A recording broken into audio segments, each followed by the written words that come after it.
आज हम लोग पढ़ेंगे बल तथा दाब के बारे में। बल को इंग्लिश में कहते हैं फोर्स और दाब को कहते हैं प्रेशर। तो कहीं कहीं हम लोग इनका नाम इंग्लिश में जानते चलेंगे क्योंकि इंग्लिश में नाम ज़्यादा फैमिलियर होते हैं। तो देखो, सोचने की कोशिश करो, जैसे हमने जमीन पर कोई गेंद को फेंका तो गेंद कहीं न कहीं जाके लुढ़कती हुई धीमी हो जाती है और स्टॉप हो जाती है अंत में, ठीक है। या फिर कभी कभी फुटबॉल खेलते हैं हम लोग तो गेंद की गति की दिशा को भी बदल देते हैं। गेंद इधर आ रही है, हमने उसको दिशा दे दिया उधर की ओर, डायरेक्शन चेंज कर दिया। या फिर कभी कभी फुटबॉल खेलते हैं तो क्या करते हैं, धीमी गेंद को भी ज्यादा गतिशील कर देते हैं। एक किक मारे या एक बैट से शॉट लगाया, बॉल क्या हो गई, स्पीड हो गई, गति तेज हो गई उसकी। तो हमें इसी के रहस्य को पढ़ना है कि आखिर में इनके पीछे का रहस्य क्या है, साइंस क्या है। आखिर किसी भी बॉल की गति धीमी क्यों हुई, किसी भी बॉल का दिशा चेंज क्यों हुआ और किसी भी बॉल की गति तेज क्यों हुई, तो उसका कारण क्या है, बल। कहीं ना कहीं से उस पे बल लग रहा है। समझ में आया। तो इन तीनों सिचुएशन को याद रखना, इन तीनों सिचुएशन में अलग अलग बल लगते हैं, ठीक है। तो जैसे देखो, तुम थोड़ा बहुत पता भी होता है हम लोगों को, यदि हमने बॉल यहां से फेंक दिया तो धीरे धीरे कहीं ना कहीं वो स्टॉप हो जाएगा। क्यों? क्योंकि घर्षण बल लगता है। अर्थ के ये जो फ्लोर है, फ्लोर की सतह और बॉल की सतह आपस में रगड़ खाती है तो घर्षण बल लगता है और धीरे धीरे कहीं ना कहीं जाके रुक जाता है। समझ में आया। यदि इसकी घर्षण को कम कर दे तो बॉल बहुत दूर जाकर रुकेगा लेकिन बहुत दूर जाकर रुकेगा। जैसे यहाँ पे ऑयल डाल दो या यहाँ पे कुछ और डाल दो, सर्फ डिटर्जेंट वगैरह, तो फ्रिक्शन कम हो जाता है ना टाइल्स पे, तो वो बहुत दूर तक तो रुकेगा। तो मतलब कहने का मतलब है कि किसी भी बॉल को फेंकते हैं और उसको हम टच नहीं कर रहे, कोई आदमी अपने से फोर्स नहीं लगा रहा है, उस पर बल नहीं लगा रहा है और अपने आप रुक रही है, तो कौन बल काम कर रहा है उस पर, घर्षण बल। समझ में आया। या फिर कोई आदमी कैच कर लिया बॉल को या कोई आदमी रोक दिया बॉल को, तो उसको कहते हैं पेशीय बल। हमारी मांसपेशियां भी बल लगाती है, ठीक है। हम लोग कोई काम करते हैं, किसी चीज को उठाते हैं या लिखते हैं तो किस बल से लिखते हैं, पेशीय बल। तो हम तेजी बॉल की गति को तेज करते हैं तो कौन से बल के कारण किए, पेशीय बल। यदि हमने उसके डायरेक्शन को चेंज किया, मान लो कि हमने खुद से बल लगा के डायरेक्शन चेंज किया तो पेशीय बल से चेंज किया। यदि दीवार में टकराई और दीवार से डायरेक्शन चेंज हो गया तो कौन सा बल है। यदि दीवार पे वो टकराई तो दीवार पे उसने फोर्स लगाया, तो दीवार भी रिएक्शन में एक फोर्स लगाया और उसी कारण उसका दिशा बदल गया। तो कहीं ना कहीं इन सारी घटनाओं के पीछे का कारण क्या है, बल। बल का लगना, चाहे जिसने भी लगाया, जिस पर भी लगाया, बल लगा और बल लगने के कारण ही दिशा में परिवर्तन हुआ या गति की अवस्था में परिवर्तन हुआ। समझ में आया। तो बल का डेफिनेशन आगे आएगा, पहले ये देख लेते हैं कि बल अपकर्षण है या अभिकर्षण है। मतलब बल एक प्रकार का धक्का है या खिंचाव है। कोई साधारण भाषा में पूछेगा कि भाई साहब बल क्या है, हम इस चेयर पे तब तक बल नहीं लगा सकते जबकि हमारा इंटरेक्शन और इस चेयर का इंटरेक्शन ना हो। समझ में आया। तो हम या तो बल को, चेयर को धक्का देंगे या फिर चेयर को अपनी तरफ खींचेंगे। दो ही चीज तो होती है, या तो इसको धक्का देंगे या इसको अपनी तरफ खींचेंगे। तो बल दो तरीके का होती है, धक्का या खिंचाव को बल कहते हैं। देखो, गोली गोल बचाते हुए बॉल तेजी से आया और इसने रोका, तो इसने कैसे रोक लिया इसको,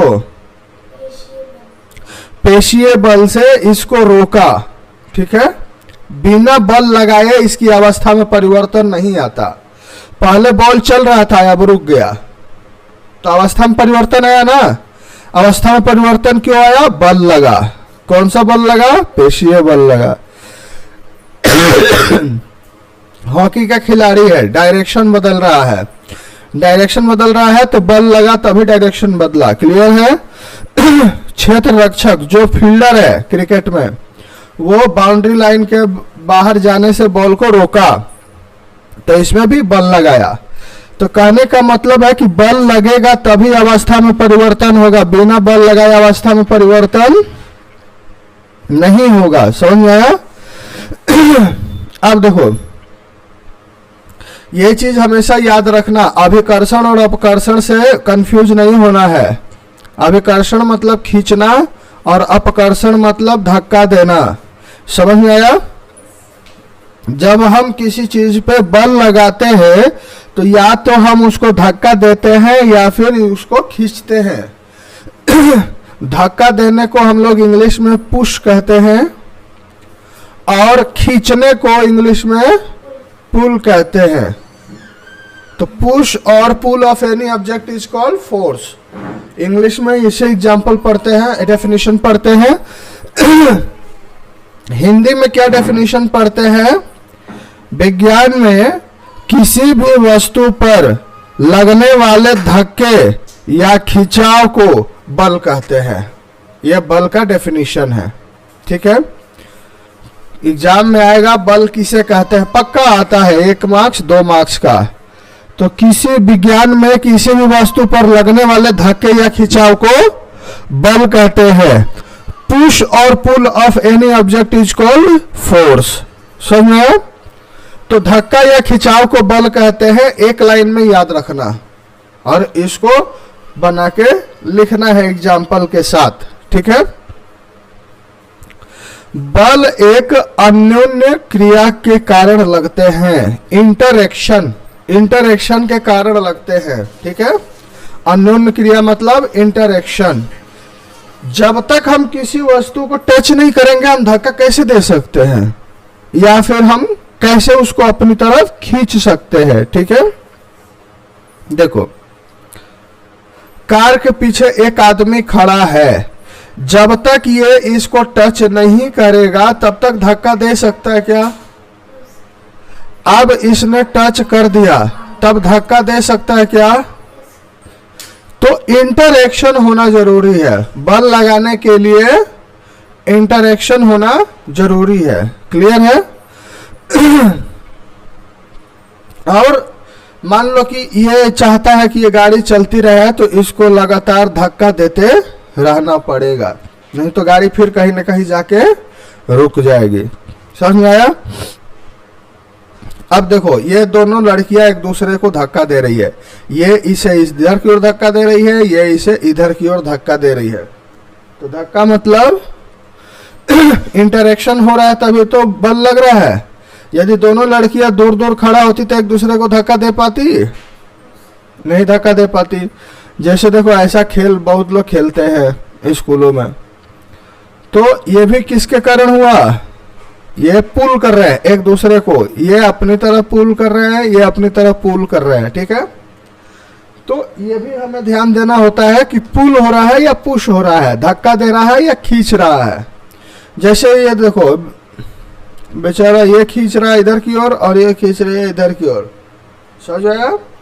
तो कहीं ना कहीं इंटरेक्शन हो रहा है, बिना इंटरेक्शन के बल नहीं लग रहा है। समझ में आया?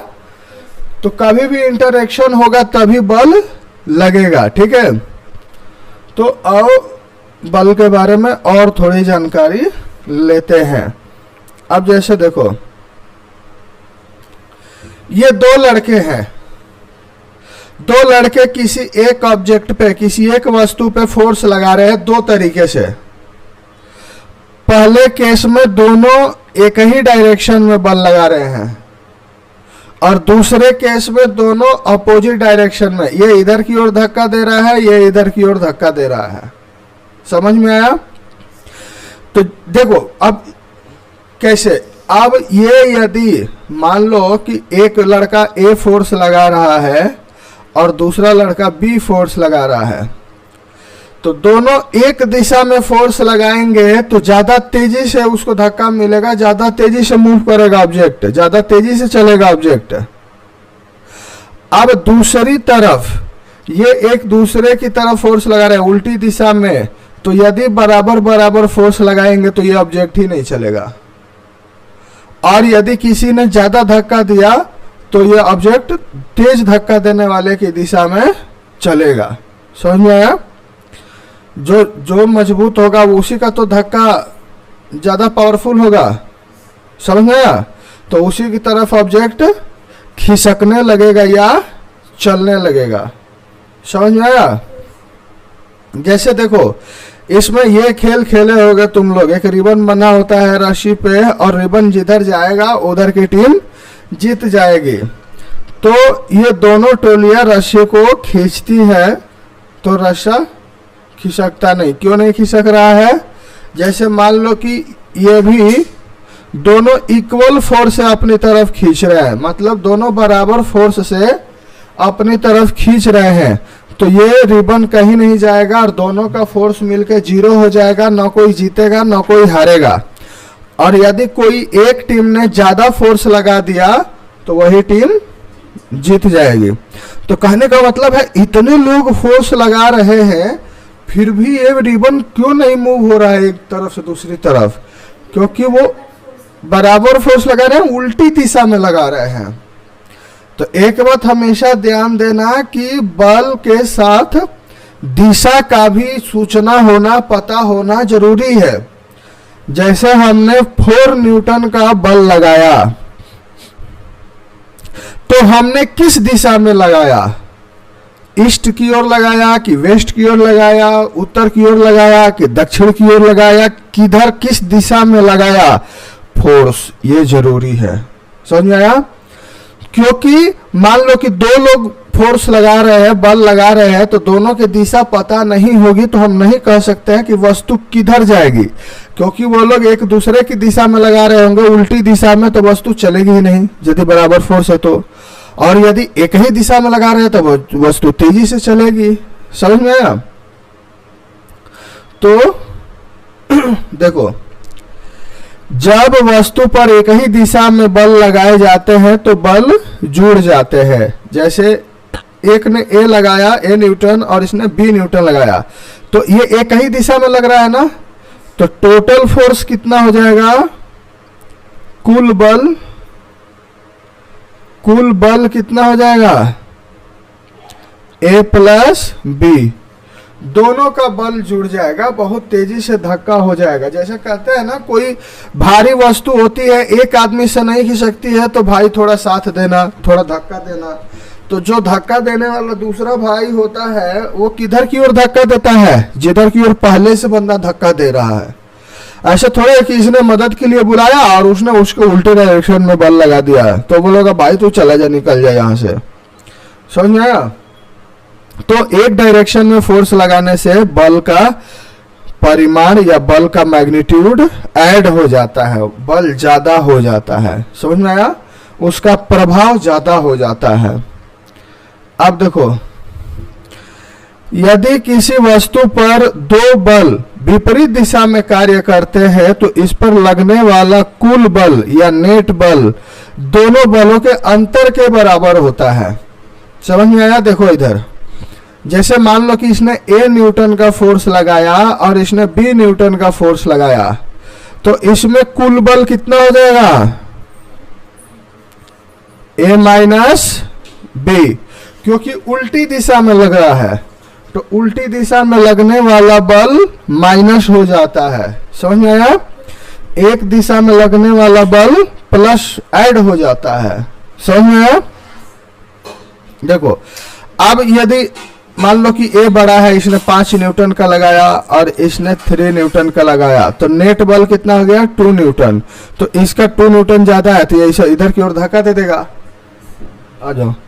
और मान लो कि दोनों बराबर दिशा में बल लगाए हैं, मतलब बराबर बल लगाए हैं और उल्टी दिशा में लगाए हैं, तो इफेक्ट क्या हो जाएगा? जीरो, क्योंकि दोनों उल्टा दिशा में किधर भी नहीं चलेगा। समझ में आया? एक दूसरे के प्रभाव को क्या करेंगे वो लोग, कैंसिल कर देंगे। इसने बल लगा के जो प्रभाव बनाया उसको उसने बल लगा के उसको उल्टा लगा के क्या कर दिया, रोक दिया पूरा का पूरा। तो पूरा प्रभाव क्या हो जाएगा, जीरो हो जाएगा। अब ध्यान से सुनना, बल दूसरे से बड़ा, छोटा या बराबर हो सकता है। मान लो कि इसने ए न्यूटन का बल लगाया और एक ने बी न्यूटन का बल लगाया, तो हो सकता है कि ए न्यूटन ज्यादा हो बी न्यूटन से, इसका बल ज्यादा हो इससे, हो सकता है इसका बल कम हो इससे, और हो सकता है कि दोनों का बल आपस में बराबर हो। तीनों सिचुएशन हो सकते हैं। समझ में आया? तो बल की प्रबलता प्रायः इसके परिमाण से मापी जाती है। परिमाण मतलब मैग्नीट्यूड। जैसे बल के लिए कैसे दिखाएंगे, देखो बल को कैसे लिखते हैं।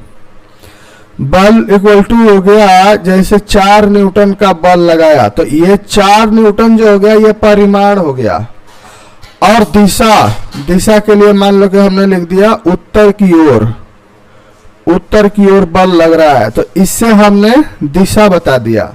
ठीक है, तो परिमाण क्या होता है। अब ये 4 न्यूटन है तो 5 न्यूटन भी हो सकता है, 1000 न्यूटन भी हो सकता है, 1500 न्यूटन भी हो सकता है, कितना भी न्यूटन का फोर्स लग सकता है।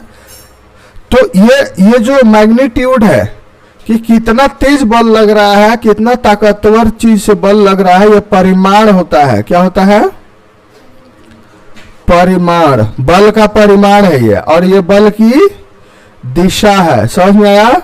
तो किसी भी बल का मैथ सॉल्व करने के लिए, क्वेश्चन बनाने के लिए या उसके प्रभाव को पूरी तरह समझने के लिए हमें 2 चीजों का पता होना चाहिए। एक तो परिमाण, दूसरा बल की दिशा। बल हम बता रहे हैं तो दोनों चीज पता होना चाहिए। तो बल की प्रबलता, बल की ताकत किससे पता चलती है, परिमाण से पता चलती है। अब बल के बारे में बताते समय हमें उस दिशा का उल्लेख करना भी आवश्यक होता है जिसमें बल कार्य कर रहा है। क्लियर है? दिशा भी बताना है और परिमाण भी बताना है। यह भी याद रखिए, यदि लगाए गए बल की दिशा या परिमाण में परिवर्तन हो जाए तो इसका प्रभाव भी बदल जाएगा। समझ में आया? इसी में देख लो ना कि ए न्यूटन जो है इसकी उल्टी दिशा में लग रहा है तो प्रभाव अलग है, और ए न्यूटन उसी दोनों की एक ही दिशा में लग रहा है तो प्रभाव अलग है। तो बल की दिशा भी बदल जाए तो भी प्रभाव अलग होगा, बल का परिमाण बदल जाए तो भी प्रभाव अलग होगा, और दोनों बदल जाए, बल की दिशा भी बदल जाए और परिमाण भी बदल जाए, दोनों एक साथ बदल जाए तो भी प्रभाव अलग होगा। हमें ध्यान से समझना है कि बदलाव किस में आ रहा है और प्रभाव कैसे बदलेगा। समझ में आया? इसी को क्वेश्चन में हम लोग बनाते हैं, सिचुएशन को समझ के। समझ गए बात को? सामान्य रूप से किसी वस्तु पर एक से अधिक बल हो सकते हैं, तथापि वस्तु इसका नेट प्रभाव, नेट बल के कारण ही होता है। देखो यह बहुत इंपॉर्टेंट है। मान लो कि एक वस्तु है और एक वस्तु पे इधर से भी बल लग रहा है, इस डायरेक्शन में भी बल लग रहा है, इस डायरेक्शन में भी बल लग रहा है। समझ में आया? मान लो इधर से 2 बल लग रहे हैं, इधर से भी एक बल लग रहा है, इधर से भी 2 बल लग रहे हैं, इधर से भी एक बल लग रहा है। तो एक वस्तु पे एक से ज्यादा बल लग सकते हैं, लेकिन इन सभी बलों को जोड़ने के बाद जो हमारा नेट रिजल्टेंट फोर्स आता है, जो नेट बल आएगा, जैसे मान लो कि ये सभी बल आपस में बराबर है तो इन दोनों ने कैंसिल कर दिया, और इन एक को इस एक ने कैंसिल कर दिया, तो बचा कौन, ये। तो इन सबको जोड़ने के बाद हमें रिजल्ट क्या मिला, केवल ये। तो इसके प्रभाव से ये वस्तु चलेगी, मतलब इधर से इधर की ओर चलेगी वस्तु। समझ गई बात को? यदि, ये बहुत इंपॉर्टेंट लाइन है, यदि वस्तु पर एक से ज्यादा बल लग रहे हैं तो बल किस दिशा में चलेगा, जिस दिशा में प्लस माइनस करने के बाद नेट फोर्स लगेगा, नेट बल लगेगा, सब कुछ सॉल्व करने के बाद। क्लियर है? बल क्या करता है, वस्तु की गति की अवस्था में परिवर्तन कर सकता है। गति की अवस्था क्या क्या होती है? देखो, यदि कोई वस्तु रुकी हुई है तो उसको कहते हैं विराम की अवस्था, विराम की अवस्था, ठीक है। और यदि कोई वस्तु चल रही है तो उसको क्या कहते हैं? गति की अवस्था, गति की अवस्था। अब गति की अवस्था में क्या हो जाएगा? या तो वो विराम की अवस्था तो पता है कि वस्तु चुपचाप रुकी हुई है। गति की अवस्था में क्या क्या हो सकता है? गति की अवस्था में क्या क्या हो सकता है? या तो वस्तु धीरे धीरे चल रही है तो तेज चलने लगेगी, तेज चल रही है तो धीरे चलने लगेगी, या किसी और दिशा में चल रही है तो किसी और दिशा में चलने लगेगी। हो सकता है ना तीनों चीज। गति की अवस्था में है तो रुक सकती है, रुकी हुई है तो गति की अवस्था में आ सकती है। समझ में आया?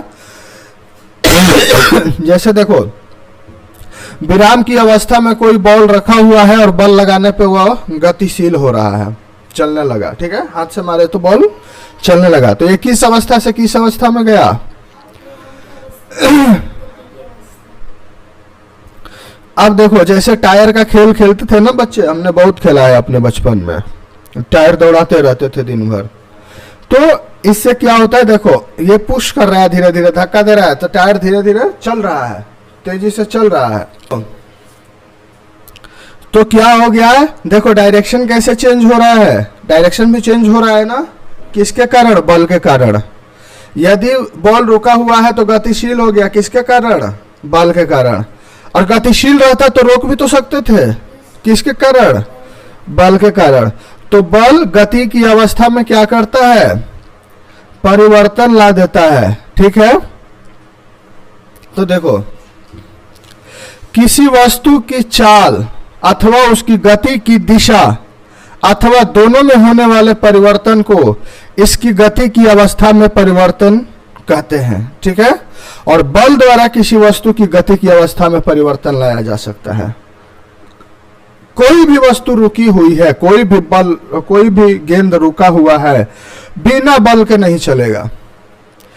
किसी भी कारण से चला तो कहीं ना कहीं से बल लगा। समझ में आया? जादूगर लोग दिखाते हैं कि ओम ब्रंग ब्रंग ब्रंग ब्रंग गट गट बट, ऐसे करके कोई चीज चला देते हैं, तो ऐसे नहीं चल रहा है, कोई ना कोई चुंबक या कुछ चीज छुपाए हुए हैं। समझ में आया? बिना बल के किसी भी वस्तु के गति में परिवर्तन नहीं हो सकता, लिख लेना। चाहे वो दिखाई दे या दिखाई नहीं दे। बहुत सारे बल दिखाई देते हैं, हमने टेबल को धक्का दिया तो दिखाई दे रहा है कि हमने हाथों से टेबल को धक्का दिया। समझ में आ रहा है? लेकिन बहुत सारे टाइम में हम धक्का देते हैं लेकिन दिखाई नहीं देता है वो फोर्स। तो वो फोर्स के बारे में पढ़ेंगे कि कौन कौन सा फोर्स दिखाई नहीं देते, फील्ड टाइप फोर्स, ठीक है। तो किसी भी वस्तु की चाल में परिवर्तन हो जाए, उसका स्पीड तेज हो जाए या स्पीड कम हो जाए या उसकी गति की दिशा बदल जाए, तो ऐसे सिचुएशन को, ऐसे परिवर्तन को क्या कहते हैं?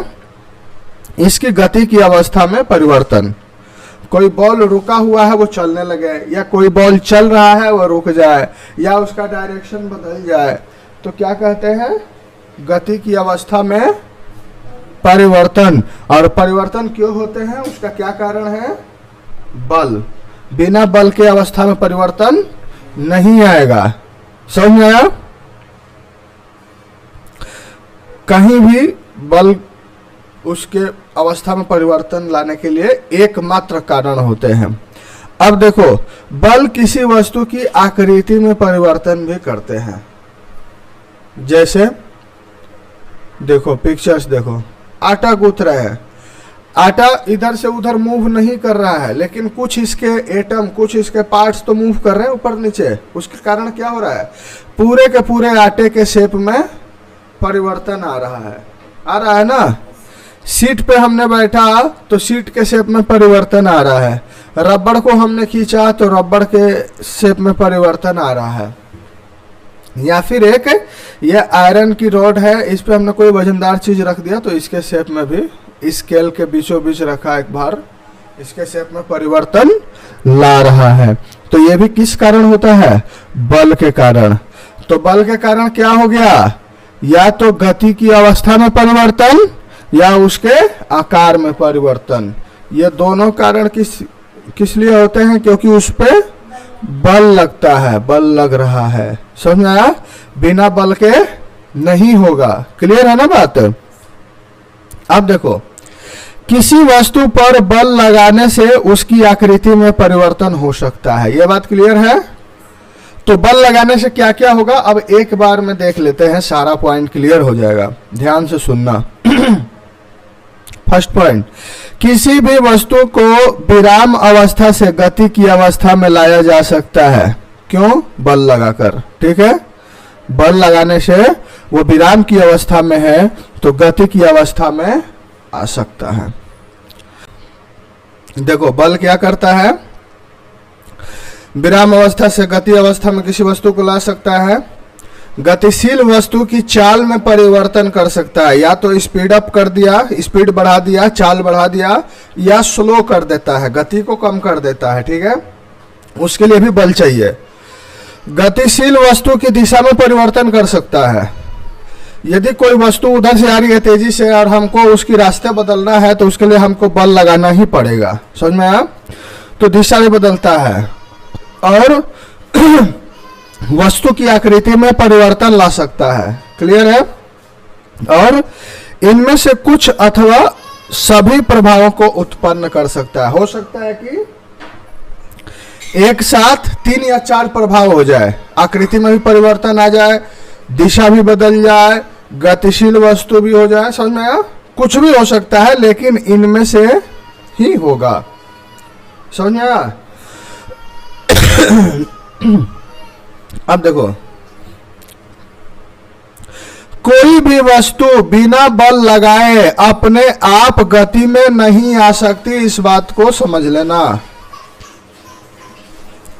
अपने आप दिशा में परिवर्तन नहीं कर सकती तथा अपने आप आकृति में परिवर्तन नहीं कर सकती। यदि ये घटनाएं हो रही है तो बल लग रहा है कहीं ना कहीं से। समझ में आया। अब देखो, एक हो गया संपर्क बल। बल 2 तरीके के होते हैं, तो एक पहला हो गया संपर्क बल। संपर्क बल मतलब इस बल को लगाने के लिए हमारा संपर्क होना जरूरी है, टच करना जरूरी है, इंटरेक्शन होना जरूरी है। जैसे हमने देखा था ना, अभी कार खड़ी है, बंदा पीछे खड़ा है, जब तक उसको टच नहीं करेगा तब तक उसको धक्का नहीं दे सकता।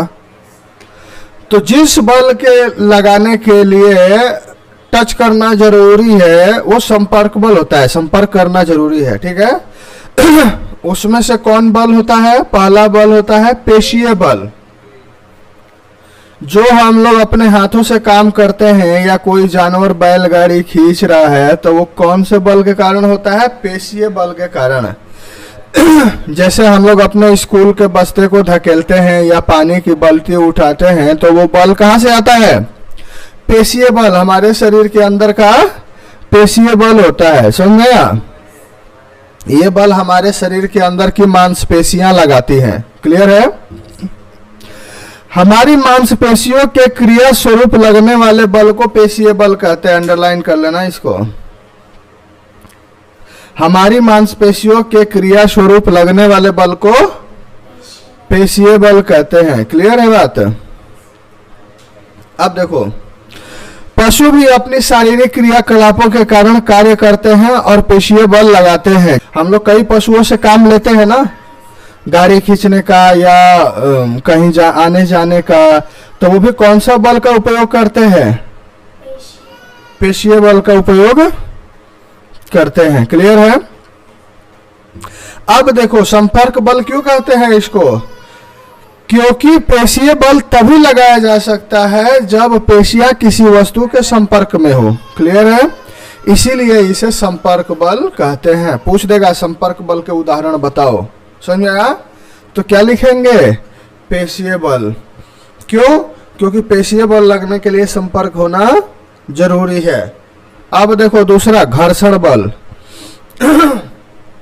घर्षण बल क्या होता है, कभी भी देखना फर्श पे कोई बॉल धीरे धीरे चल रही है तो वो धीरे धीरे रुक जाती है अंत में। क्लियर है? साइकिल कोई चला रहा है और पैडल मारना बंद कर दे तो वो धीरे धीरे धीमी हो जाती है और अंत में साइकिल रुक जाती है। क्यों?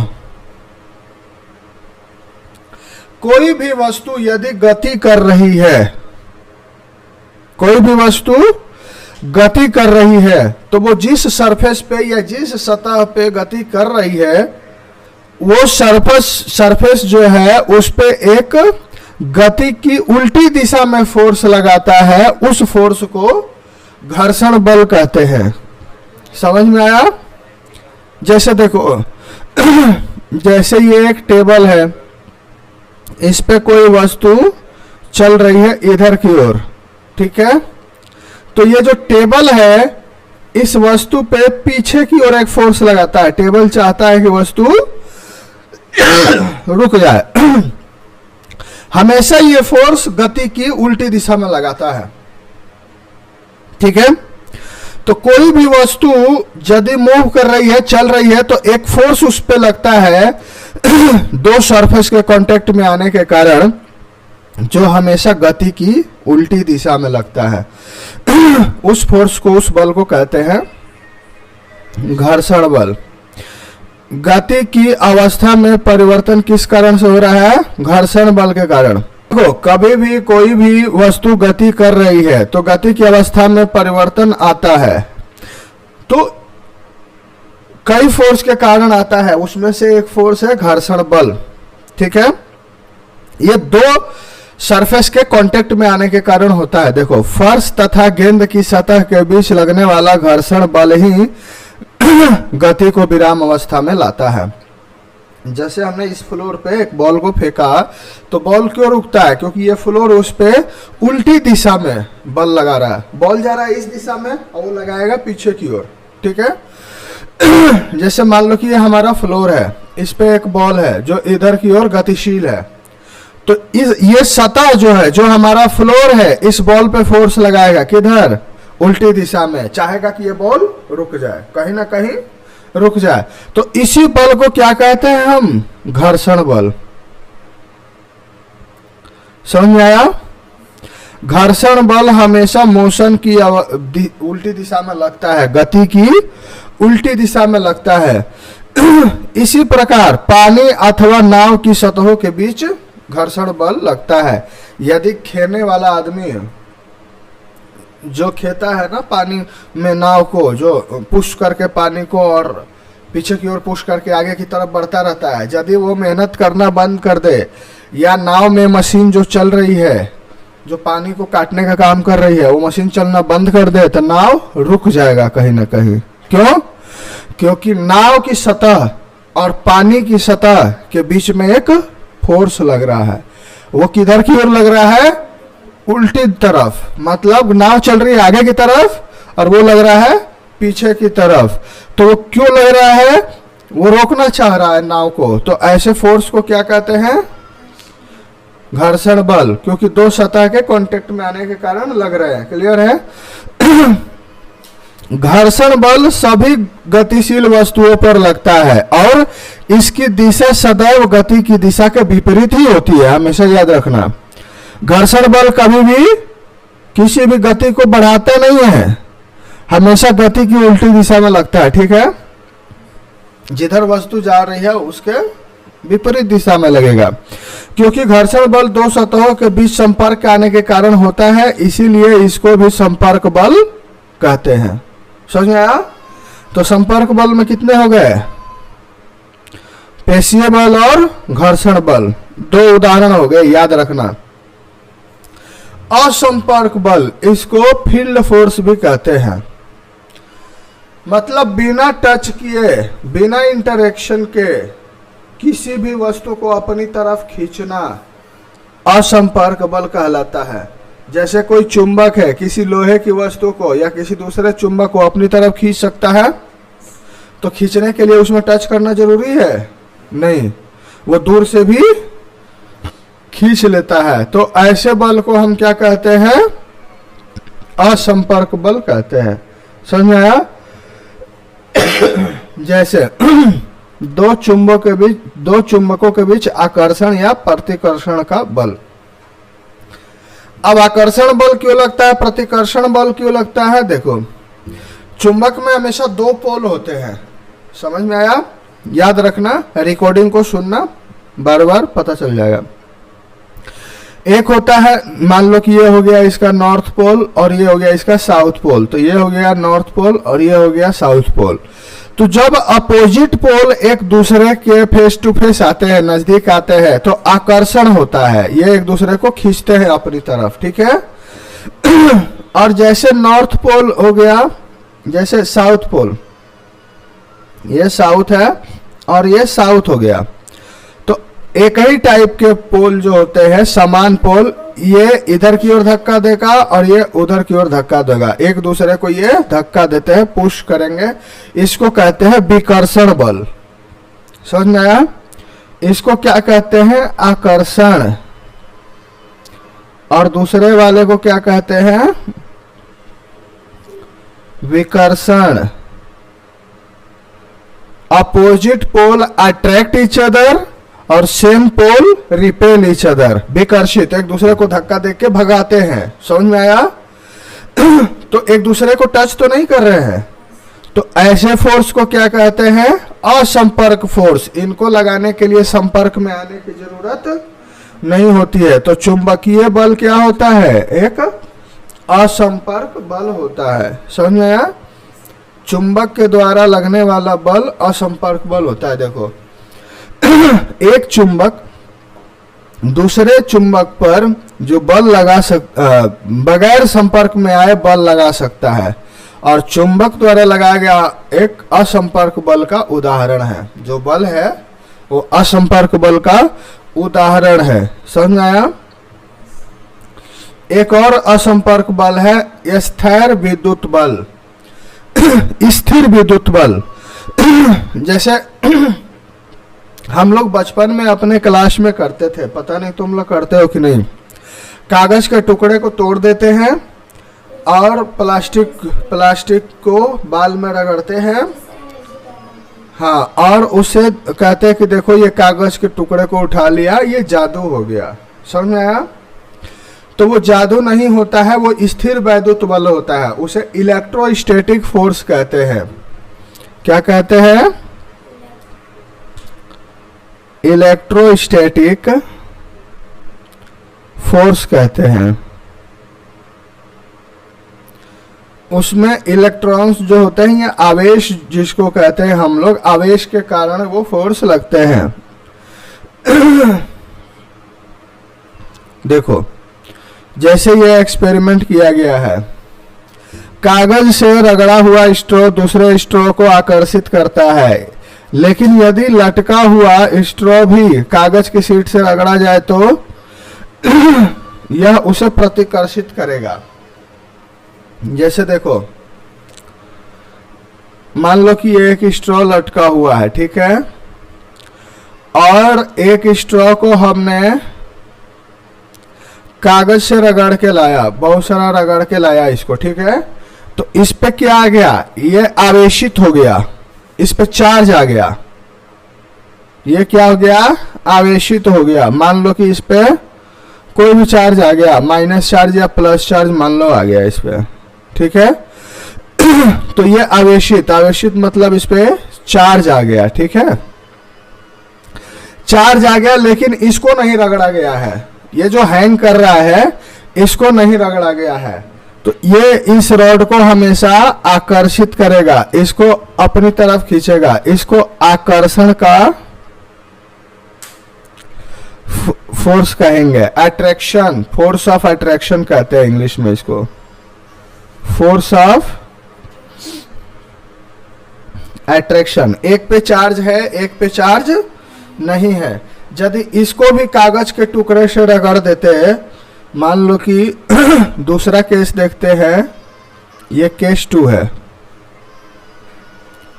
केस 2 है। मान लो कि इसको भी कागज के टुकड़े से रगड़ दिया, ठीक है, और जो हमने नजदीक लाया था इसको भी कागज के टुकड़े से रगड़ दिया, ठीक है। Good evening. तो ये क्या हो गया ये दोनों पे सेम चार्ज आ गया, सेम चार्ज आ गया, तो ये अट्रैक्ट नहीं करेंगे, ये एक दूसरे को रिपेल करेंगे, विकर्षित करेंगे। ये इसको इधर की ओर धक्का देगा, ये इसको इधर की ओर धक्का देगा, विकर्षण का फोर्स लगेगा, विकर्षण का बल लगेगा। इसको कहते हैं फोर्स ऑफ रिपल्सन। ठीक है, रिपल्सन का फोर्स लगेगा एक दूसरे के ऊपर। क्लियर है? तो क्यों? क्योंकि दोनों चार्ज हो गए हैं और सेम चार्ज है।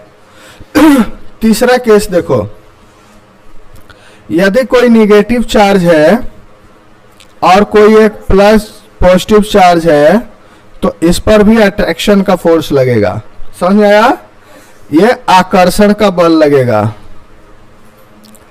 आकर्षण बल लगेगा इन पे। इसको क्या कहते हैं? Force of attraction. ठीक है, तो क्या हो गया, एक तो अनचार्ज है और एक चार्ज है, तो वो एक दूसरे को अट्रैक्शन करेंगे ही करेंगे, आकर्षण बल लगाएंगे। लेकिन यदि दोनों चार्ज है तो ये लिखना, सेम चार्ज जो है वो विकर्षित करेगा। इसको इंग्लिश में याद रखना, like charge repel each other and unlike charge, video देख के इसको कर लेना, unlike charge attract each other। समझ में आया? जो लाइक चार्ज मतलब एक तरीके के चार्ज हैं तो एक दूसरे को आकर्षित करते हैं, विकर्षित करते हैं, रिपेल ईच अदर। ठीक है, और अनलाइक चार्ज मतलब अलग अलग है, एक प्लस एक माइनस है, तो अट्रैक्ट ईच अदर, एक दूसरे को आकर्षण बल लगाते हैं। समझ में आया? तो देखो, तो ये फोर्स किस कारण लगा? चार्ज के कारण लगा। ठीक है, और चार्ज स्थिर है, चार्ज दौड़ नहीं रहा है, भाग नहीं रहा है कहीं। चार्ज यदि मोशन में आ जाए तो उसको करंट कहते हैं। जो ये करंट चल रहा है ना, चार्ज के मोशन में आने के कारण हो रहा है। और चार्ज यदि स्थिर रहे तो जो बल लगता है उसको क्या कहते हैं? स्थिर विद्युत बल या इलेक्ट्रोस्टैटिक फोर्स। समझ में आया? तो ये देखो, एक आवेशित वस्तु द्वारा मतलब एक चार्ज्ड पार्टिकल द्वारा किसी दूसरे आवेशित या अनावेशित वस्तु पर लगाया गया बल क्या होता है? स्थिर विद्युत बल मतलब इलेक्ट्रोस्टैटिक फोर्स। और ये वस्तु के संपर्क में न होने के कारण भी यह फोर्स लगता है। इसको लगने के लिए वस्तु के संपर्क में आना जरूरी नहीं है। ठीक है, इसीलिए यह बल भी असंपर्क बल का एक उदाहरण है। समझ में आया? अब देखो, गुरुत्वाकर्षण बल क्या होता है? ध्यान से सुनना गुरुत्वाकर्षण बल के बारे में। यदि हमने कोई सिक्का या कोई पेन ऊपर उछाला तो अंत में कहां आ जाता है? वो नीचे आ जाता है। यदि पेड़ से पत्ते टूटते हैं या फल टूटते हैं तो कहां आ जाते हैं? वो नीचे आ जाते हैं। क्यों? यदि हमने टंकी का पानी चालू किया तो वो नीचे की तरफ ही गिरता है।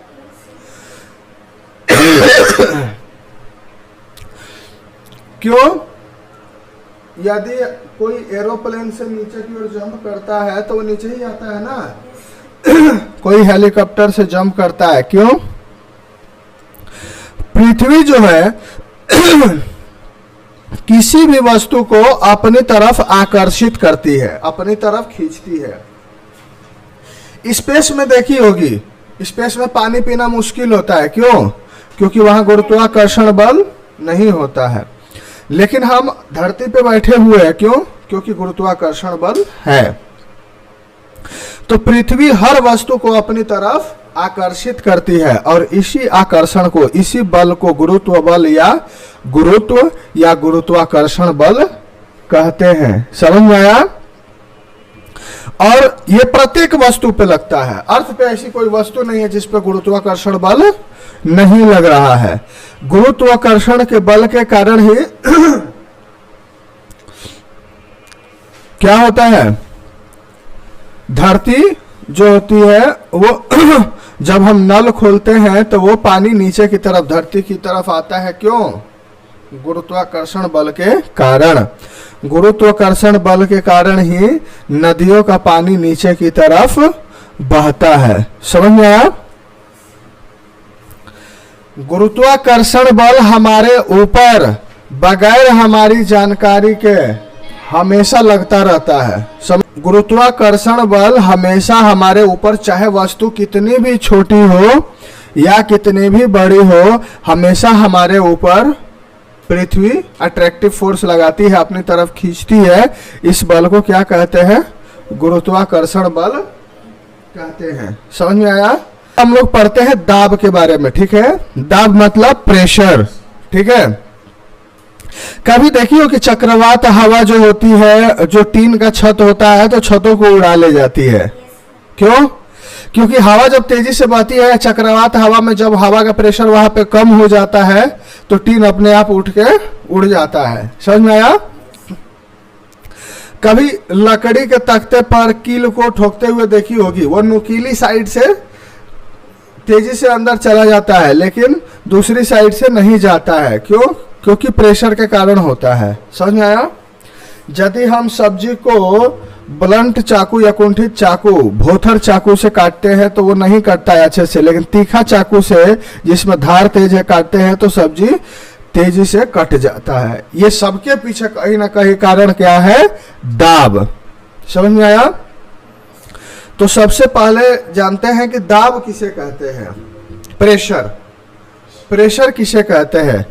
किसी पृष्ठ के प्रति एकांक क्षेत्रफल पर लगने वाले बल को दाब कहते हैं, ठीक है? यूनिट एरिया, देखो यूनिट एरिया 1 मीटर स्क्वायर की एरिया पर लगने वाले बल को हम क्या कहते हैं? दाब। दाब का फॉर्मूला होता है दाब इक्वल टू बल अपॉन में क्षेत्रफल जिस पर यह लग रहा है। समझ में आया? तो दाब का फॉर्मूला क्या हो गया? बल अपॉन क्षेत्रफल। समझ में आया? यहां पर हम केवल उन बलों पर विचार करते हैं जो पृष्ठ के लंबवत है, जिन पर दाब लग रहा है। जैसे कोई पृष्ठ है, कोई वस्तु है, उस पर परपेंडिकुलर दिशा में लगने वाले बल की ही हम बात करेंगे। जैसे हमारे ऊपर हवा का प्रेशर है, हवा का दाब है, हवा का बल है, तो इसकी बात करेंगे, ठीक है? अब देखो, यदि बल बराबर हो तो पृष्ठ का क्षेत्रफल जितना कम होगा उतना ही दाब अधिक होगा। यह ध्यान देना बात को। पृष्ठ का क्षेत्रफल जितना अधिक होगा बल उतना ही ज्यादा लगेगा। कैसे? अभी देखो, हम कील ठोक रहे हैं तो इस दिशा से तेजी से अंदर चला जाएगा, लेकिन इसको नीचे रखेंगे तो अंदर जाएगा नहीं, क्योंकि इसके पृष्ठ का क्षेत्रफल अधिक है। देखो, लेकिन जो नीचे का क्षेत्र पृष्ठ है उसका क्षेत्रफल बहुत कम था। क्लियर है? तो उस पे ज्यादा प्रेशर लगता है और ये चला जाता है। एरिया जितनी कम रहेगी उतना प्रेशर अधिक होगा। देखो हमने फॉर्मूले में क्या देखा? क्षेत्रफल नीचे है फॉर्मूले में, तो क्षेत्रफल अधिक होगा तो दाब कम होगा, और क्षेत्रफल कम होगा तो दाब अधिक होगा। देखो एक और एग्जांपल देखते हैं। जैसे कूली को सामान ढोते हुए देखा होगा, तो वो क्या करता है? गमछी से या कपड़े से अपने सर के ऊपर बांध लेता है। क्यों? क्योंकि सरफेस एरिया बढ़ जाए, कांटेक्ट सरफेस बढ़ जाए, एरिया बढ़ जाए। बिना पगड़ी के एक छोटा सा एरिया पे पूरा फोर्स लगेगा, पूरी वजन का। लेकिन जैसे ही हमने कपड़ा बांध लिया तो ये पूरा बराबर हो जाता है ऐसे, तो अब पूरे एरिया पे उसका फोर्स लगेगा। तो एरिया बढ़ गई तो प्रेशर घट जाता है, तो उसको पेन या दर्द कम महसूस होता है। लेकिन एरिया कम रहेगा, यदि कपड़ा नहीं रखेंगे तो एरिया जो ये हाई राइज है, ऊंचा वाला है, ये तो टच में रहेगा, तो इसमें ज्यादा दर्द होगा, ज्यादा पेन होगा, क्योंकि प्रेशर ज्यादा लगेगा। समझ में आया? तो एरिया कम रहेगी तो प्रेशर अधिक लगेगा। क्लियर है? अब देखो, द्रवों या गैसों द्वारा दाब कैसे लगाया जाता है, इसको तेजी से सुनो। ये द्रव है, लिक्विड है, द्रव की हाइट जितनी ज्यादा होगी, देखो इसमें ज्यादा हाइट तक द्रव भरा हुआ है, इसमें कम हाइट तक द्रव भरा हुआ है, तो इसमें प्रेशर भी कम है और इसमें प्रेशर ज्यादा है। तो द्रव की हाइट जितनी ज्यादा होगी, ऊंचाई जितनी ज्यादा होगी, उतना ज्यादा प्रेशर लगेगा। क्लियर है? कोई भी बर्तन है, उसमें हमने पानी भर दिया, तो क्या केवल नीचे की तरफ ही बल लगाता है, दाब प्रेशर लगाता है, क्या साइड में प्रेशर नहीं लगाता है? इसको चेक करने के लिए हमने एक होल किया और यहाँ पे गुब्बारा बांध दिया, तो गुब्बारा क्या हुआ? फूल गया। फूल गया मतलब जो लिक्विड होता है, कोई द्रव्य होता है, वो अपनी दीवारों पर भी बल प्रेशर लगाता है, दाब लगाता है। अब कितना लगाता है? तो देखो, जितनी ज्यादा गहराई में रहेगा, ऊपर से नीचे जितनी ज्यादा गहराई में रहेगा, उतना प्रेशर अधिक लगेगा। लेकिन सेम हाइट की बात करें, जैसे देखो सेम हाइट पे ये भी होल है, ये भी होल है, ये भी होल है, तो तीनों होल से इक्वल प्रेशर में, बराबर प्रेशर में पानी निकलेगा। ठीक है? तो ये डिपेंड करता है हाइट के ऊपर। बराबर हाइट पे कितना भी होल हो, क्या होगा? प्रेशर बराबर लगेगा। तो प्रेशर किस पे डिपेंड करता है? गहराई पे। समझ में आया? जितनी ज्यादा गहराई उतना ज्यादा प्रेशर। तो कोई भी लिक्विड है अपने दीवारों पे क्या करता है? प्रेशर लगाता है। अब देखो गैसों की बात करते हैं। गैस जिस बर्तन में रखी रहती है, उन दीवारों पर दाब लगाती है, प्रेशर लगाती है। जैसे गुब्बारे में गैस को भर दो, तो पूरे गुब्बारे पर प्रेशर लगाएगा गैस। समझ में आया? अब देखो, हवा भी तो एक गैस होता है। तो देखो, वायुमंडलीय दाब बहुत इंपॉर्टेंट है, ये पूछता है। सबसे पहले वायुमंडल किसको कहते हैं? हमारे चारों तरफ वायु है, वायु के इस आवरण को वायुमंडल कहते हैं। ये चारों तरफ वायु घेरे हुए है अर्थ को, तो ये जो लेयर है, ये जो आवरण है वायु का, इसे क्या कहते हैं? वायुमंडल। और वायुमंडलीय वायु पृथ्वी के तल से कई किलोमीटर ऊपर तक फैली है। इस वायु द्वारा लगाए गए दाब को वायुमंडलीय दाब कहते हैं। समझ में आया? वायु भी हमारे ऊपर फोर्स लगा रही है, और उस फोर्स अपॉन एरिया को क्या कहते हैं? प्रेशर। मतलब वायुमंडलीय दाब। जैसे देखो, एटमॉस्फेरिक प्रेशर मतलब वायुमंडलीय दाब कितना लगेगा, उसके लिए हमने 1 मीटर स्क्वायर का एक एरिया बना लिया, और वैसा ही ऊपर तक सिलेंडर बना लिया। ठीक है? और इसमें जितनी भी हवा है उसका वजन कर लिया, उसके फोर्स को हमने मेजर कर लिया, मतलब बल को नाप लिया। ग्रेविटेशनल बल लगेगा ना नीचे की तरफ, और इसको किससे भाग दे दिया? क्षेत्रफल से। क्षेत्रफल 1 मीटर स्क्वायर है, तो क्षेत्रफल से भाग दे दिया, तो इसी को हम दाब कहेंगे। यदि क्षेत्रफल एकांक है, एकांक मतलब 1 मीटर स्क्वायर, तो ये जितना बल है उतना ही प्रेशर हो जाएगा। समझ में आया? जैसे हमारे सर के ऊपर भी, हमारे ऊपर भी तो हमेशा प्रेशर लगता रहता है, वायुमंडलीय दाब लगता रहता है। तो कितना लगता है? हमने अपने सर का पूरा एरिया निकाला, ठीक है, और उसको सिलेंडर की तरह ऊपर की तरफ बढ़ाया। कहाँ तक? जहां तक पूरा हवा है वहां तक, और पूरे का वेट निकाला, पूरे का फोर्स निकाला, और फोर्स अपॉन हमारे सर की एरिया क्या हो गई? हमारे ऊपर लगने वाला वायुमंडलीय दाब हो गया। समझ में आया?